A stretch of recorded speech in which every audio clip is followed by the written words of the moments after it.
that is going on, sequence of pronoun. We have done 3 sessions in which we practiced triple uh, sequence of pronoun, double sequence of pronoun, and multiple ways of error detection and MCQs in third session as well.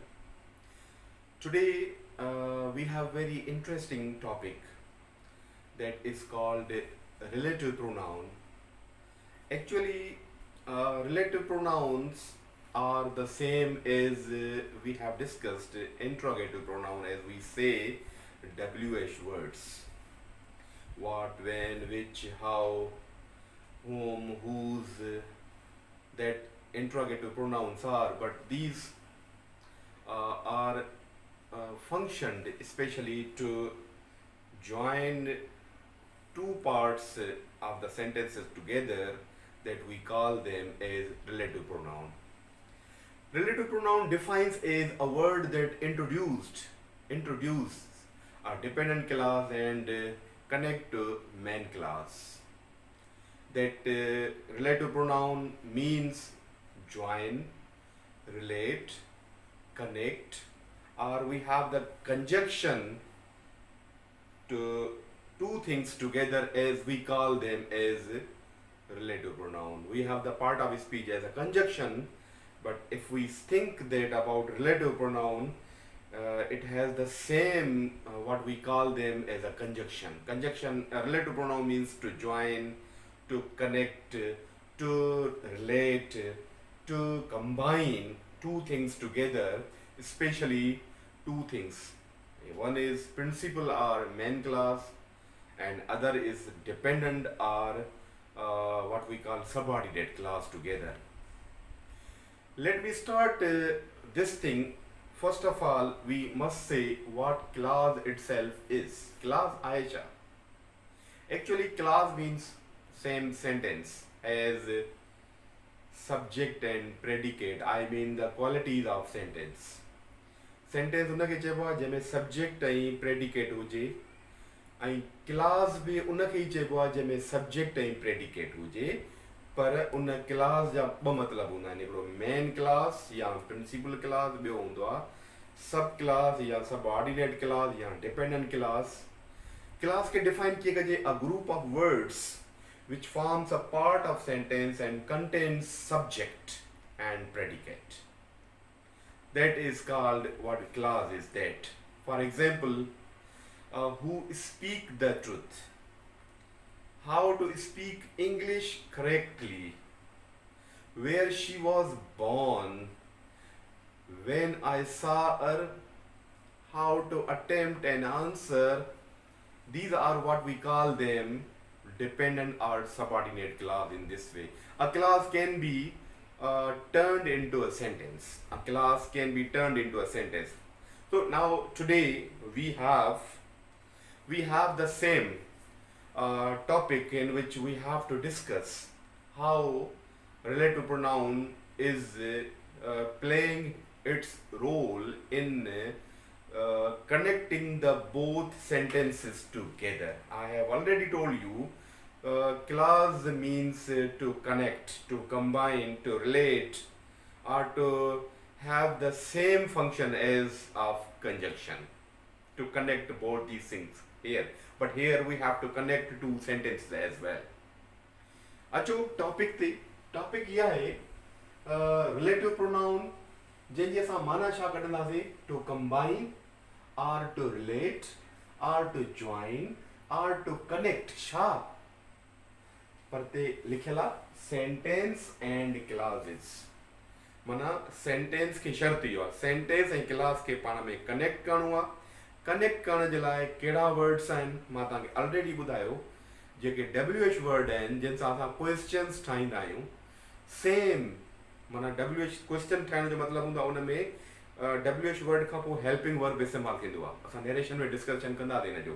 पर विच में अची वञे इहे साॻा ई WH word, ऐं उन्हनि खां पोइ उन जा रीज़न्स हूंदा आहिनि त कहिड़ी जॻह ते लॻंदो. असांजी इहा बि टॉपिक आहे. पर उन खां पोइ असां हेल्पिंग वर्ब न सब्जेक्ट हणी पोइ हेल्पिंग वर्ब इस्तेमालु कंदा आहियूं, उनखे असां चवंदा आहियूं रिलेटिव प्रोनाउन। तो रिलेटिव प्रोनाउन ऐं इंट्रोगेटिव प्रोनाउन जो पंहिंजो पंहिंजो फंक्शन आहे। इंट्रोगेटिव जो आहे त सवाल पुछिया वेंदा आहिनि, रिलेटिव प्रोनाउन जो आहे त इहे ई साॻा वर्ड ॿिनि सेंटेंसिस खे या क्लाज़िस के कनेक्ट कंदा आहिनि, रिलेट कंदा आहिनि, कंजक्ट कंदा आहिनि in order to have the two clauses together. Let's see. This is it is a word. Relative pronoun जेको आहे, it is a word that makes a type of subordinate clause. हाणे हे आहे माना छा ठाहिबो आहे, सबऑर्डिनेट क्लास ठाहिबो आहे। मां ठाहे थो ॾेखारियां पियो उनजे मुताबिक़। रिलेटिव प्रोनाउन माना सबऑर्डिनेट कीअं ठाहिबो आहे, उनखे चइबो आहे रिलेटिव प्रोनाउन ठाहिबो आहे। कॾहिं कॾहिं इनखे चइबो आहे एडजेक्टिव क्लास चइबो आहे, कॾहिं कॾहिं असां इनखे चवंदा आहियूं असां डिफाइनिंग क्लास। माना ही असांजो ईअं खणी सम्झो, ही असांजा टे अलॻि अलॻि सेशन बि आहिनि इनजे मुताबिक़। त रिलेटिव प्रोनाउन खे असां कीअं ठाहींदासीं, type of subordinate class, relative pronoun, adjective class या डिफाइनिंग क्लास। हाणे उहे छा, modifying information about antecedent referent in a main clause of a sentence। माना छा थो ॻाल्हि ॿुधाए पियो त जेको असांजो मेन क्लाज़ आहे उन में जेका बि मेन इंफॉर्मेशन आहे या जेका सबऑर्डिनेट क्लास खां पहिरियों जेका बि इंफॉर्मेशन छा चवंदा आहियूं antecedent referent in the main class of a sentence, उनखे उनजे मुताबिक़ असां अॻिते वधाईंदा आहियूं। असां पुराणी पोइ टॉपिक में असां पढ़ियो होसीं पर्सनल प्रोनाउन में, त पर्सनल प्रोनाउन जा असां पढ़िया हुआसीं त उन जा अक्यूज़ेटिव केस हूंदा आहिनि, उन जा नॉमिनेटिव केस हूंदा आहिनि ऐं उन जा जेनेटिव केस हूंदा आहिनि।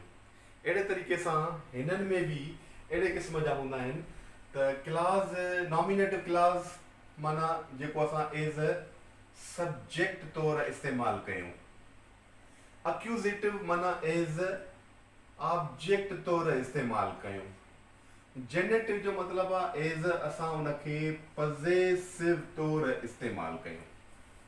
माना हिननि में बि जेके WH वर्ड आहिनि प्लस दैट, उहे बि असां इन्हनि में इस्तेमालु कंदा आहियूं। ॾिसो ही आहे हू, अॻिते ॿुधाईंदुसि त इहो किथे इस्तेमालु थींदो, पर इहो आहे सब्जेक्ट आहे, दैट असांजो सब्जेक्ट आहे, वाट असांजो सब्जेक्ट आहे, विच असांजो सब्जेक्ट आहे।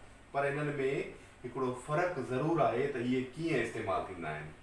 ॿियो वरी आहे जेकॾहिं हू हूंदो माना सब्जेक्ट तौरु, त उनजो जेकॾहिं असांखे अची वञे अक्यूज़ेटिव केस में, मां तव्हांखे कुझु एग्ज़ाम्पल ॿुधाईंदुसि, त उन जॻह ते असां होम इस्तेमालु कंदासीं। कॾहिं कॾहिं इनफॉर्मल में, इनफॉर्मल माना we are not bound to make the informal but we are making correct and formal things.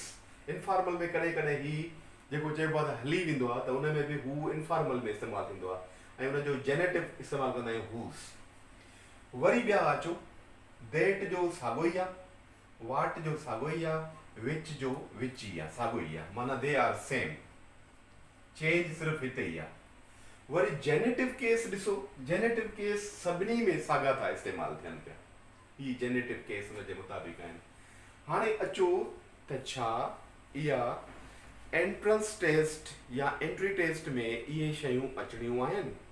यस, असांजी हीअ हिकिड़ी जामिया कॉम्प्रिहेंसिव असांजी एक्सरसाइज़ आहे, जंहिंमें असांजे फर्स्ट ईयर जे बुक में एक्सरसाइज़ नंबर 32, 33, 34, 35, 36 जिन में ख़ासि तौर ते स्टूडेंट खां डिमेंड कई वेंदी आहे त इन्हनि में हिकिड़ो MCQ ॾिनो वेंदो, जिन में ही बाबा दैट पवंदो, विच पवंदो या हू पवंदो, उन जा कहिड़ा लॉजिकल रीज़न्स हूंदा आहिनि। असां वटि अहिड़ा रीज़न्स हिननि में आहिनि जिते असां माण्हुनि जे लाइ हू इस्तेमालु कंदा आहियूं त उते दैट कीअं थो इस्तेमालु थिए पियो, जेको माण्हुनि जे लाइ इस्तेमालु थो थिए पियो, विच कीअं थो इस्तेमालु थिए पियो, उन जा असांखे रीज़न्स उन जे मुताबिक़ पढ़ंदासीं। सो ही नॉमिनेटिव, अक्यूज़ेटिव ऐं जेनेटिव केस जो असांखे सेंस तॾहिं ईंदो जॾहिं असांखे जुमलनि जी उन जे मुताबिक़ अंडरस्टैंडिंग थींदी।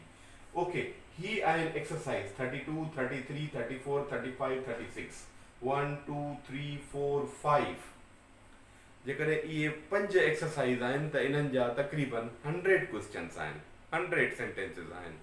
सो असांखे इन टॉपिक खे थोरो संजीदगीअ सां ऐं थोरो प्रॉपर वे में असांखे हिन जो अटेम्प्ट करणा आहिनि। थोरी जो उन में असांजा MCQs आहिनि, पर उनखे असांखे प्रॉपरली सम्झंदासीं। कॾहिं कॾहिं हिकिड़ी उन में टॉपिक हूंदी आहे डिफाइनिंग क्लास छा आहिनि, उन में नॉन डिफाइनिंग ऐं डिफाइनिंग क्लास छा आहिनि, उन्हनि खे बि असां उन जे मुताबिक़ डिस्कस कंदासीं।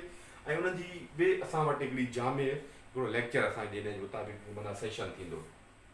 हाणे अचो, ही आहे असां वटि जेके आहिनि 1 2 3 4 5 6 7 8 9 10 WH वर्ड घणा आहिनि? WH वर्ड्स आर 9 जेके हे लिखिया पिया आहिनि। उन्हनि में हिकिड़ो रुगो इज़ाफ़ी आहे, कहिड़ो हिते हे दैट इस्तेमालु थियल आहे। हाणे अचो त इन्हनि जा रीज़न्स कहिड़ा आहिनि। WHO is used for person, people, living things. हू किथे इस्तेमालु थींदो? पहिरियों मेन क्लास हूंदो, मेन क्लास खां पोइ जॾहिं वरी उनजो असां एंटीसीडेंट माना उनजी इंफॉर्मेशन ॾींदा आहियूं त उन माण्हूअ जे बारे में असां सब्जेक्ट इस्तेमालु कंदासीं। उहो सब्जेक्ट असांजो हू जे शिकिल में हूंदो। ॿियो आहे दैट। दैट छा में इस्तेमालु थींदो आहे? इहो हिकिड़ो अहिड़ो आहे जेको लिविंग में ऐं नॉन लिविंग में इस्तेमालु थींदो आहे। ऐं उनजो को सब्स्टिट्यूट हिन जो न आहे, पर उनजे पोयां असां वटि 4 रीज़न्स आहिनि। 4 logical reasons are there we have to discuss. छा दैट छा में तो इस्तेमालु थिए पियो? पीपल में ऐं नॉन लिविंग थिंग NLT माना उन्हनि में तो इस्तेमालु थिए पियो। वरी टियों आहे असां वटि विच, जेको ख़ासि तौर ते कॾहिं कॾहिं दैट ऐं विच में छा हूंदो आहे, मर्ज़ी आहे ॿई इस्तेमालु कयो, पर पोइ बि उन्हनि जे विच में हिकिड़ो फ़र्क़ु आहे। उन जा असां वटि 3 रीज़न्स आहिनि त उते असां दैट इस्तेमालु न करे सघंदासीं। छो? ख़बर आहे त विच नॉन लिविंग थिंग्स जे लाइ इस्तेमालु थींदो आहे, दैट पीपल जे लाइ माना लिविंग ऐं नॉन लिविंग थिंग्स ॿिन्ही जे लाइ इस्तेमालु थो थिए। माना हिननि ॿिन्ही जो ॼणो विच आहे, पर पोइ बि असां वटि 3 उन जा लॉजिक रीज़न ज़रूरु आहिनि जिते असां सिर्फ़ु विच इस्तेमालु करे सघंदासीं, दैट इस्तेमालु न करे सघंदासीं। अहिड़े तरीक़े सां हिते असां वटि उन जा 4 रीज़न आहिनि जिन में असां दैट इस्तेमालु करे सघंदासीं, विच इस्तेमालु न करे सघंदासीं, या दैट इस्तेमालु कंदासीं हू इस्तेमालु न कंदासीं। इन जा बि कुझु लॉजिक रीज़न्स आहिनि। थोरी जो उहे साॻा ई असांजा नॉमिनेटिव केस में ई हूंदा।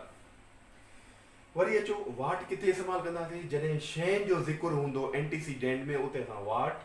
होम किथे इस्तेमालु कंदासीं? जिते पर्सन्स हूंदा पर अक्यूज़ेटिव में हूंदा, उते इस्तेमालु कंदासीं। हूज़ किथे इस्तेमालु कंदासीं? जिते for living and non living things जो ज़िक्र हूंदो पर पॉसेसिव केस में हूंदो, असां उते इस्तेमालु कंदासीं। अहिड़े तरीक़े सां वरी हेॾे आहिनि वेयर, उते इस्तेमालु कंदासीं जिते असांजो एंटीसीडेंट जेको हूंदो प्लेसिस जे लाइ इस्तेमालु थियल हूंदो। वेन किथे इस्तेमालु कंदासीं? जिते असांजो एंटीसीडेंट जेको हूंदो टाइम जे लाइ इस्तेमालु थियल हूंदो। वरी उन खां पोइ जिते वाई इस्तेमालु कबो आहे, उते असां वटि एंटीसीडेंट ज़रूरु रीज़न्स जे बारे में हूंदो। ऐं हाउ बि आहे, छा वाई एंड हाउ इहे असांजा रीज़न्स जे लाइ इस्तेमालु थींदा आहिनि। There are certain conditions and rules to understand things in proper way. हर शइ ही जस्ट इंट्रो आहे उनजे मुताबिक़। हाणे अचो जुमलनि जा छा आहिनि, वरी असां हिनखे पढ़ंदासीं। To combine or to relate or to join or to connect, sentence or clause. हिते असां वटि हे मां हीअं थो कयां पियो, हे असां वटि हे बि जुमला आहिनि, हे बि जुमला आहिनि। हाणे मथे इनखे वरी मां to combine or relate or join or connect, sentence or clause. हे सेंटेंस आहिनि, हे बि सेंटेंस आहिनि, पर हे बि क्लास आहे, हे बि क्लास आहे। हे कहिड़ो क्लास आहे? ही मेन क्लास आहे, ही बि सेंटेंस आहे। हाणे इन्हनि जा असां कीअं ठाहींदासीं? हिकु सो लिखियल आहे आई मेट असलम, मां हिन जे लाइ लिखियो आहे हिते। असां हिनखे था चऊं पिया मेन क्लास या principal clause. Aslam has just return, हे बि हिते जुमलो आहे, पर असां हिनखे हिते ठाहींदासीं डिपेंडेंट क्लास या सबऑर्डिनेट क्लास। सबऑर्डिनेट ऐं डिपेंडेंट क्लास जो मतिलबु आहे अहिड़ो सेंटेंस जेको इंडिपेंडेंट सेंटेंस ते डिपेंडेंट हुजे। हे जेकॾहिं डिपेंडेंट आहे त असांजो ही मेन क्लास छा आहे? इहो असांजो इंडिपेंडेंट बि आहे। इंडिपेंडेंट सेंटेंस बि थी वियो, लफ़्ज़ मेन बि थी वियो, प्रिंसिपल बि थी वियो। माना इहो जेकॾहिं असां हिते उन्हनि में असां रिलेटिव प्रोनाउन हिननि मां या हिननि मां इस्तेमालु कंदासीं, पर रीज़न हिननि मां ॻोल्हींदासीं, नॉमिनेटिव आहे, अक्यूज़ेटिव आहे, जेनेटिव आहे, त उन जे मुताबिक़ असां इस्तेमालु कंदासीं। फॉर एग्ज़ाम्पल असां वटि जुमिलो आहे, I met Aslam, Aslam has just return. करिणो छा आहे? रिलेटिव प्रोनाउन, प्रोनाउन जी असांखे ख़बर आहे त that is used instead of noun. माना हिन जो मतिलबु आहे त हिकिड़ो नाउन असांखे हितां कढणो पवंदो। हाणे ॾिसो, I met Aslam, Aslam has just return. हाणे यादि कयो, हिन असलम खे असांखे रिमूव करिणो आहे, त असांखे वरी ॿई जुमिला मिलाइणा बि आहिनि। पोइ हीउ जुमिलो सॾिबो माना मेन इंडिपेंडेंट या प्रिंसिपल, ही सॾिबो डिपेंडेंट, तॾहिं जॾहिं हिते असां रिलेटिव प्रोनाउन रखंदासीं। हिन जो मतिलबु आहे त जिन सेंटेंस में रिलेटिव प्रोनाउन लॻल हूंदो उहो सेंटेंस छा सॾिबो? सबऑर्डिनेट या dependent clause. Aslam met, I met Aslam, Aslam has just return. हिते असांजो छा लॻंदो? रिलेटिव प्रोनाउन लॻंदो, पर असांजो जेको एंटीसीडेंट आहे, हे एंटीसीडेंट जेको आहे इहो असलम आहे। ऐं ख़बर आहे त असलम माण्हूअ जे लाइ जेको असां इस्तेमालु कंदा आहियूं, हे माण्हूअ जे लाइ इस्तेमालु थिए पियो, त हिन जे लाइ असां छा कंदासीं? हिते खे हू इस्तेमालु कंदासीं सिमाल में। छा इस्तेमालु कंदासीं? हिते इस्तेमालु कंदासीं हू। हाणे हे जुमिलो थी वियो, पर असांखे वरी हू जो मतिलबु असलम आहे, इन जे करे असां हिन खे कढी छॾींदासीं। जुमिले खे हाणे पढ़ो, आई मेट असलम हू हैज़ जस्ट रिटर्न। असांजो ही टोटल जुमिलो माना कनेक्ट थी वियो। हे हू असांजो हिते एज़ अ रिलेटिव प्रोनाउन इस्तेमालु थियो, जंहिं रिप्लेस कयो असलम खे, असांजो जुमिलो पूरो थी वियो। पर पोइ बि इन्हनि ॿिन्ही जुमिलनि में ॿ सब्जेक्ट आहिनि ऐं ॿ माना जेके आहिनि प्रेडिकेट आहिनि। हिते ॾिसो, I met Aslam, met Aslam predicate आहे, आई सब्जेक्ट आहे। हिते हैज़ जस्ट रिटर्न प्रेडिकेट आहे, हू जेको आहे हिते सब्जेक्ट आहे। पर हू खां वठी हैज़ ताईं असां हिन जुमिले खे चवंदासीं डिपेंडेंट आर सबऑर्डिनेट क्लास, हिन खे चवंदासीं असां मेन क्लास, पर जुमिलो हिकिड़ो ई आहे। हिन जे लाइ वरी डेफिनेशन वरी मां चवां थो, ॾिसो, to combine or relate or join or connect sentence or clause together is called relative pronoun. असां हिन खे उन जे मुताबिक़ इस्तेमालु कंदासीं। हे त असां करे वियासीं माण्हुनि जे लाइ, पर वरी अचो, I have found a pen, I lost the pen. जुमिलो कहिड़ो आहे? माना ख़ासि तौर ते असां हिन खे माना खणंदासीं, पेन पियल आहे, नॉन लिविंग थिंग आहे, ऐं पेन हिते बि पियल आहे। छा कंदासीं? I have found a pen. हाणे असां हिते इस्तेमालु कंदासीं विच। ठीकु आहे। हाणे ज़रूरी न आहे त विच माना हिन पेन जे लाइ या पेन हिते जो इस्तेमालु थिए पियो, इन जे लाइ असां हिन खे असां रिमूव करे छॾींदासीं हितां। ठीकु आहे। रिमूव त माना कयो, I have found a pen which I lost. ठीकु आहे। असां हिते फुल स्टॉप ॾेई छॾींदासीं। हिन जो मतिलबु विच जो हिते आहे त हिन जी रिपीटेशन न थियणु घुरिजे हुन जे मुताबिक़। It is used instead of noun as well. Third जुमिले ते अचो वरी, here is the book dash you lent me the book. असां हिते विच इस्तेमालु करे सघूं था, पर हिते असां दैट था इस्तेमालु कयूं। Here is the book that you lent me. हिते बि जेको इहो अहिड़े क़िस्म जो इस्तेमालु थियल आहे, हिन खे बि तव्हां हितां कढी छॾियो। माना हीअं जुमिले जी असांजी कंजक्शन कहिड़ी, मेन क्लास बि ठही वियो हेसि ताईं, ऐं हे जेको हितां खां वठी वरी हे आहे, इहो असांजो जेको आहे डिपेंडेंट क्लास बि ठही वियो, ऐं नॉन लिविंग थिंग्स जे लाइ बि आहे। ठीकु आहे। हुन जे मुताबिक़ इस्तेमालु कयोसीं। हिते ॾिसो वरी, I this is the boy, all praise the boy. हाणे ऑल प्रेज़ द बॉय जेकॾहिं हे इस्तेमालु थियल हुजे या हिम इस्तेमालु थियल हुजे, ख़बर आहे हिम छा आहे जुमिले में? प्रोनाउन आहे। पर्सनल प्रोनाउन में असां पढ़ियोसीं उहो अक्यूज़ेटिव आहे। अक्यूज़ेटिव जे हिसाब इस्तेमाल जे मुताबिक़ हू जे हिसाब सां छा पिया इस्तेमालु कयूं? होम पिया इस्तेमालु कयूं। हू इस्तेमालु रिमूव करे छॾींदासीं। दिस इज़ द बॉय, हे बॉय आहे, पर इन जो जेको वरी हिते पियल आहे, हिम पियल आहे, त माना इहो प्रोनाउन जो अक्यूज़ेटिव केस में आहे। इन करे असां हिन खे चाहे नाउन हुजे या प्रोनाउन हुजे, हिन खे रिमूव करे हिते असां लफ़्ज़ इस्तेमालु कंदासीं कहिड़ो? होम। ठीकु आहे। This is the boy home all praise. ठीकु आहे। Home all praise. ठीकु आहे। अहिड़े क़िस्म जो इस्तेमालु कयूं। वरी ॿियो जुमिलो ॾिसो, this is the boy his shoes या the boy's shoes are polished. हे ॿ जुमिला आहिनि। हाणे हे पहिला हिज शूज़ या द बॉयज़ शूज़, his ऐं जेको हे पियल आहे वॉइस एस एपॉस्ट्रॉफी आहे या सिधो तो पजेसिव आहे जेकॾहिं पजेसिव आहे त नॉन लिविंग हुजे या लिविंग थिंग्स हुजे सोचणो ई न आहे असांखे हूज़ इस्तेमालु करिणो आहे हुनजे मुताबिक़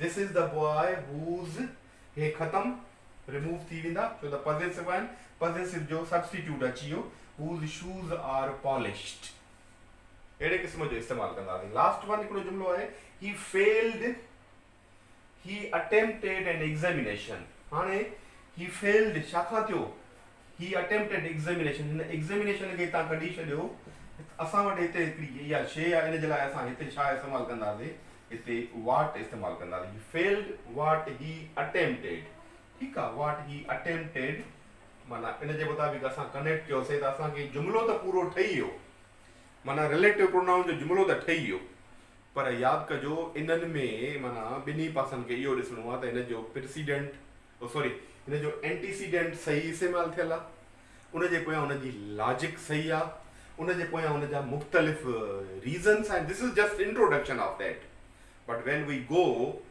in depth to find how to use that and which and who and what and whom and whose and where and when, why and how. We have to understand in detail and we have to even discuss in this topic as how simple relative pronouns are used, how adjective clauses are used and how defining clauses are used in sentences. So you are even directed to concentrative this topic very concentratively and even get the help from the exercises and reference book of the grammar and this my discussion. Hope so we will go and to understand in proper way what is relative, relative pronoun is. Thank you very much.